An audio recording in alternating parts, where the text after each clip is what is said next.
What's up, everyone? Justin here with my Extreme Rules 2020 The Horror Show review just ended. It's weird having pay-per-views end earlier. It's kind of weird. Anyways, we saw an eye-for-an-eye match, a swamp fight. So here we go. Up first, we had the Kickoff show, which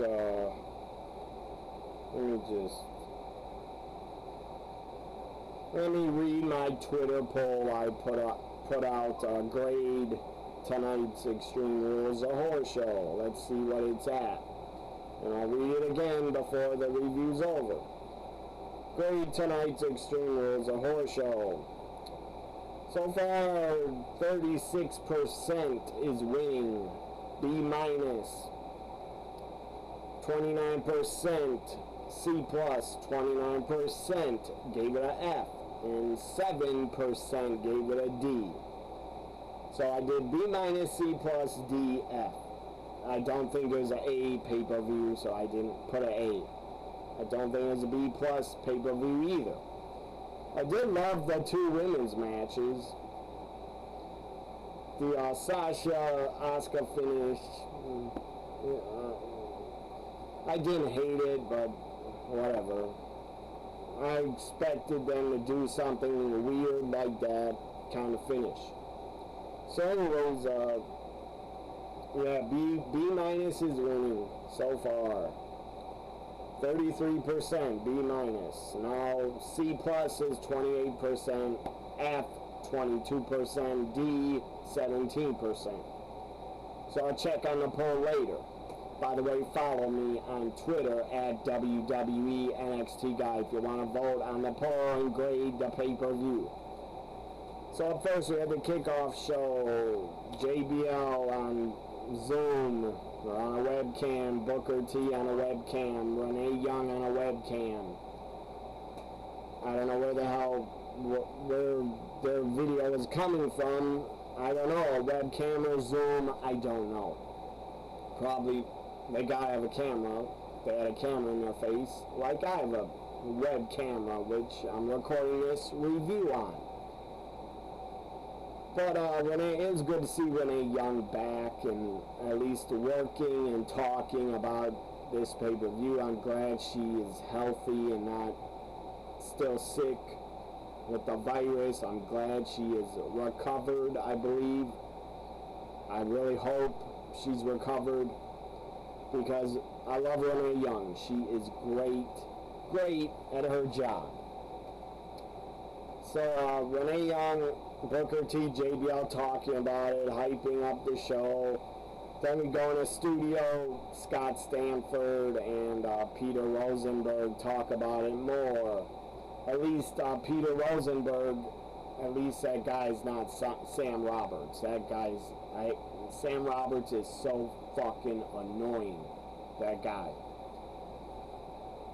So on the Kickoff, we actually had a matchup. I didn't think we would get a Kickoff match, but we did. It was Kevin Owens put on the damn Kickoff show. Kevin Owens put on the Kickoff. KO. One of the best in WWE. Kevin Owens put on the damn Kickoff. That shows you the pay-per-view is pretty loaded with at least 4 really hyped matches. The 2 women's matches were hyped, and the swamp fight and eye for an eye was really hyped. So I guess I had no room for Kevin Owens on the pay-per-view. Kevin Owens, Buddy Murphy on the Kickoff. It was pretty good. Kevin Owens is great. The guy can have a good match with anybody. And Kevin Owens wins and defeats Buddy Murphy, and Seth Rollins, the Messiah's buddy, loses again. And the Messiah was nowhere to be found to help him. So now the pay-per-view up first for the Smackdown Tag Team titles. A New Day defending against Nakamura and Cesaro. A really good team. I'm glad they put them together because At least they're fucking getting TV time. Nakamura years ago should have won the WWE title, I thought. He is a former Intercontinental champ. He is a former NXT champ. He was great in NXT. Nakamura in NXT was fucking must watch. Must see. But anyways, tables matchup. New Day. Cesaro and Nakamura in a tables match. And I actually predicted this match would happen on my predictions before they announced it. I predicted the New Day was going to win and retain. I was wrong, and I'm happy and glad I was wrong. New Day's had the titles enough. They're great. They're entertaining. They should not be broken up maybe until another year, until fans are back. I would let Big E turn on Kofi and Xavier. I don't know. I probably would be better to have Kofi and Xavier turn on Big E, because Big E I see as a big-time main event player as a babyface. As a heel, I don't think he'd be that good. He's too damn likable, Big E. So I have the New Day break up in 2021, have Big E turn babyface, and Kofi and Xavier be heels. That'd be different. Because Kofi hasn't been a heel ever, I don't think, or Xavier. Big E was a heel when he first came to the main roster. So the New Day moves. Nakamura, Cesaro, your new tag team champions. I like that. I think it's a great idea. Up next, we had... What was next? Bayley defending the Smackdown. Bayley defending the Smackdown. Guys, showing our support for Bayley. Anyways, just got this today. Bayley defending her SmackDown Women's title against Nikki Cross. Bayley, Nikki Cross. For the SmackDown Women's title, it was pretty good. It wasn't that long. Should have been longer. Bayley wins and retains. It was a good match. It was hard hitting. Bayley took a lot of sick bumps with Nikki's neckbreaker, suplex and neckbreaker. Bayley took like at least one really sick bump on the floor. Hope she's alright. But anyways, Bayley wins and retains. Sasha did interfere and gave Bayley her knuckles boss symbol. Bayley punched Nikki in the stomach, then hit her with her finisher, slammed her head to the mat. Bayley wins and retains. I like that. So the first two matches on the pay-per-view so far I like. The winners and the outcomes and the matches. Next we had the U.S. I'm losing my voice. I did a lot of reactions last night and tonight. Last night was Slammiversary. Check out my reactions to Slammiversary and my review. So I did do a reaction to Bayley, Nikki Cross. Also check that out, please. And I did a reaction to the end of Asuka Sasha, and a reaction to the Eye for an Eye, and a reaction to the Swamp fight. And now I'm doing a review, so I've done like 5 videos already, or something. So, Apollo Crews, they announced he could not appear. They say he's injured somehow. He couldn't appear. Maybe the guy tested positive. I hope not, but maybe he tested positive for the virus. But Apollo couldn't appear. They said he would not be able to defend the title. They did not say they were stripping him, but MVP comes out with the new U.S. title and makes himself champion. MVP gets on the mic, says, Apollo's not here, so I'm your new U.S. champion. My guess is they're going to have a champion versus champion match for 2 U.S. titles at SummerSlam. And whoever wins, they're going to unify the U.S. titles to the new U.S. title. Well, Apollo's going to show up with the old U.S. title and say, I'm the U.S. champion, you never defeated me. MVP's gonna have the new U.S. title say, no, I'm the champion. You forfeited, you didn't show up. So MVP, I guess, is the new / not legit U.S. champion. So up next was, I believe, Asuka. Up next was, I think, up next was Eye for an Eye. It was a pretty damn hard hitting. Could have been a lot better. Should have been better. I expected a lot more. I expected a fake eyeball to pop out of someone's damn head. Or someone's face. Why didn't they have a fake eyeball fall down into the mat? Why? It's not too graphic. The pay-per-view's called Extreme Rules. What the fuck? You couldn't even try to gross out the fans with a fake eyeball popping out.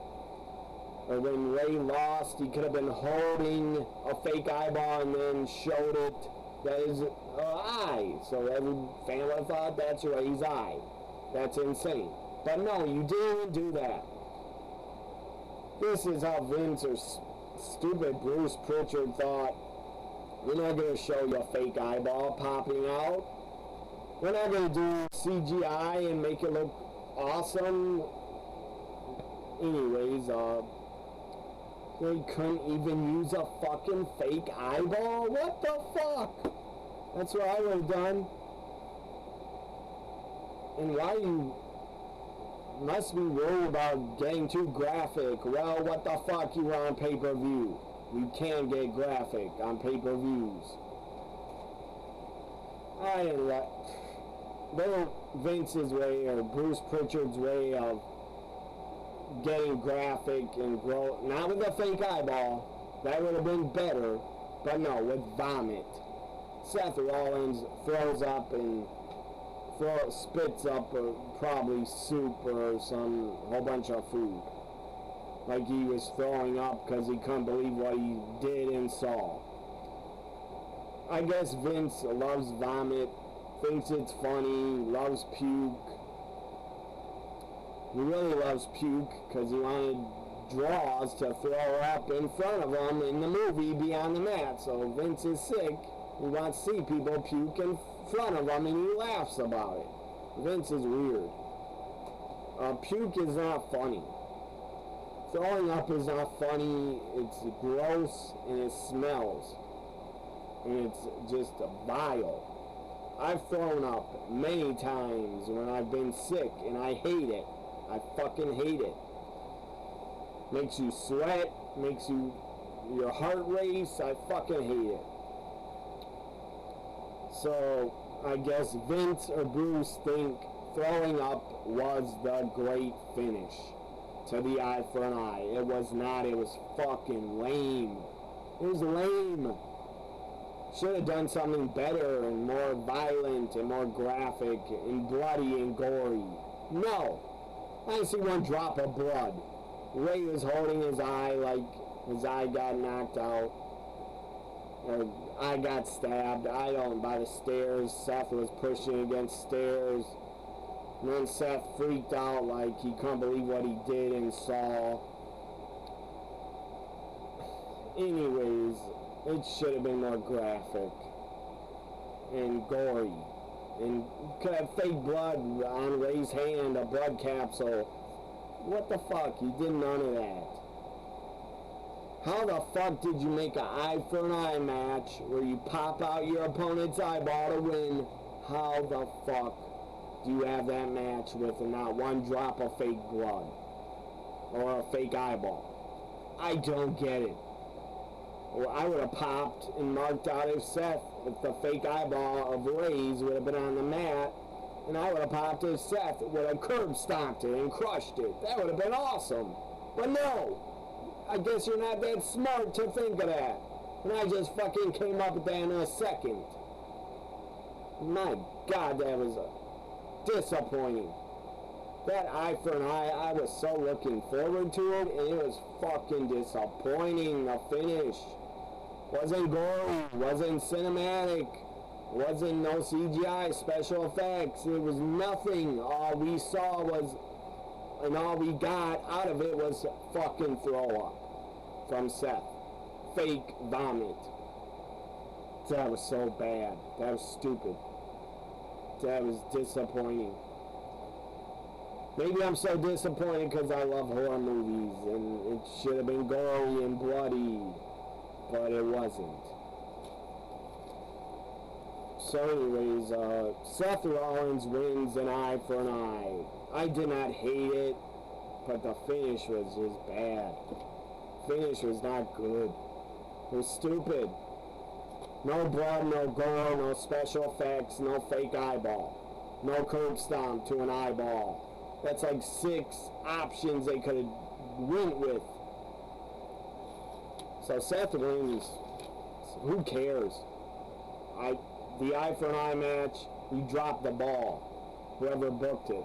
The finish was lame and PG. And it was just stupid as fuck. The match was good. The finish was stupid. If I was Rollins, I would have complained and said, why can't we use a fake eyeball? So next we had Asuka, Sasha. This was a great match. For the Raw Women's title, the finish was not great, but the match was great. Both of these women are two of the best in the world at women's wrestling and wrestling period. They're two of the best in the world. Asuka defending the Raw Women's title with Kairi Sane. Sasha with Bayley. Bayley had a great line. She was interviewed after Ray was taken to the hospital, they said. Bayley says, I feel so bad for Rey Mysterio. He's a legend. Stuff like that, she said. And then she goes, but I guess now he is seeing double vision. Or he's seeing double vision because I'm still Bayley Dose Straps. That was really great by Bayley, what she said about Ray. So Asuka Sasha's great. As I expected, it would be great. The matchup. Now the finish, I can understand why they did it. They didn't want Sasha to tap or to be pinned. They didn't want Asuka to tap or be pinned. So they didn't know what to do. Also, Bayley, well, the ref got misted by Asuka's green mist. He was out of the match. Bayley takes his ref shirt off. Bayley puts a ref shirt on, becomes a ref. Bayley hits Asuka with the tag titles on the back. Asuka's knocked out. Sasha gets on her. Bayley counts 1, 2, 3. And then Bayley gives Sasha the Raw Women's title, yells at the timekeeper, ring the damn bell, gives Sasha the title like she won it. To me, it's not official. It will never be, but I can see now going forward, Bayley's going to cut promos and tell Sasha, you're a singles champion now. Why aren't you more happy? We got all the gold on the main roster. They really do now have all the women's gold, even though Sasha and Bayley stole it from Asuka. And anyways, Bayley will probably, this is what I would do. I'm fantasy booking. I would have Bayley cut a promo and be like, why aren't you more happy? I got you the Raw Women's title. You're a singles champion now. You're Banks 2 belts. Why aren't you happy? And Sasha could say back to her, well, I'm not too happy. I couldn't do it by myself, and you helped me, and this should be your Raw Women's title because you did the 3 count and stuff like that. And then Sasha could say, I don't want this Raw Women's title. I didn't win it. And just drop it or give it to Bayley. Drop it in the ring, walk out, or give it to Bayley and walk out. Then we have friction, like Sasha's upset with Bayley and they're going to break up soon. That's just long-term storyline for them going into SummerSlam or past it. And then Bayley in the weeks to come could be more upset. Sasha, why aren't you carrying around your Raw Women's title? You're the champion. And Sasha is going to get more angry with Bayley, saying, I'm not the champion. I didn't win it. You screwed Asuka. I wanted to win it straight up, one-on-one, without help. And then the friction starts, and eventually Bayley would probably beat the hell out of Sasha, because Bayley's a heel. Or Sasha would turn on Bayley and beat the hell out of her and say, I don't want the Raw Women's title. I didn't win it. I want your title at SummerSlam for the Smackdown Women's title. So again, Bayley counts to 3. I guess Sasha wins, but not really. So next, we had the WWE Championship. Drew McIntyre defending against Dolph Ziggler. Dolph announces his damn stipulation on the same night of the match. That was weird. They could have announced it on Raw. They should have. But no, Dolph says, this is an Extreme Rules match. And then somebody in the crowd says, oh, that's not... Or they yelled something like, oh, that's saying that's so awesome, or something, like putting down that he made an Extreme Rules, making fun of him. Then Dolph goes, no. Dolph says, only me can use the Extreme Rules stipulation, you can't. So Dolph is the only one that could use all the weapons, and Drew couldn't. But Drew still won and retained, and still your WWE champion. Thank fucking God Dolph didn't win. A lot of fans are probably going to bitch and moan and rant about Asuka Sasha. I will not. I understand why they did it. The finish, it wasn't a great thing they did, but I understand them doing it to build up maybe more tension between Sasha and Bayley. Because Sasha could say, I didn't win this. You won it for me. You screwed Asuka. And anyways, thank God. If what would have been worse than Asuka Sasha's finish or the eye for an eye finish, what would have been worse is if if Dolph Ziggler would have fucking won the title. That would have been a mess. That would have been bad, because the guy shouldn't be a world champion. Yes, he's a veteran. He's a very good worker. He's a very good wrestler, but I'm tired and bored of Dolph. I have been for like 5 years, or at least like 3 years or 2 years. So thank God, Drew McIntyre wins and is still champion. Nobody wants to see Dolph as champion in 2020. I wish the stipulation was if Dolph lost, he has to leave the company. But that was not the stipulation. Up next, we have the main event, the Swamp Fight. I'm going to say it like I said on my reaction to it. It was okay. I did not think it was great or bad. I thought it was okay. They could have done a lot fucking more, but the end was cool. The Fiend showed up. I guess he pulled Bray under the water, Bray Wyatt and Braun, and then the Fiend popped his head out of the water and started laughing and said, let me in, and the pay-per-view ended. First, it was going to end. It was lame. Braun just pushed Bray in the swamp, and the pay-per-view was about to end, and I was like, really? That's it?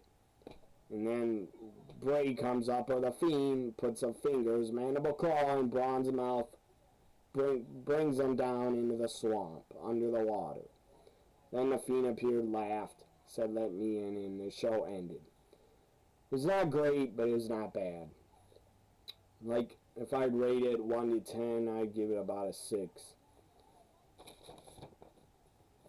So, that's my review of Extreme Rules, the disappointing horror show, because I didn't see any horror in it. Nothing was horrific, or violent, or bloody, nothing. The eye for an eye match was definitely the biggest disappointment of the pay-per-view. The best matchup was Asuka Sasha. And Drew Dolph was very good. Swamp Fight was okay. Back to my poll grade. Extreme Rules, 41% gave it a B-, 27% B, C+, 14% a D, and 18% gave it an F. My grade for Extreme Rules 2020, the disappointing, not horror show. My grade is, I'll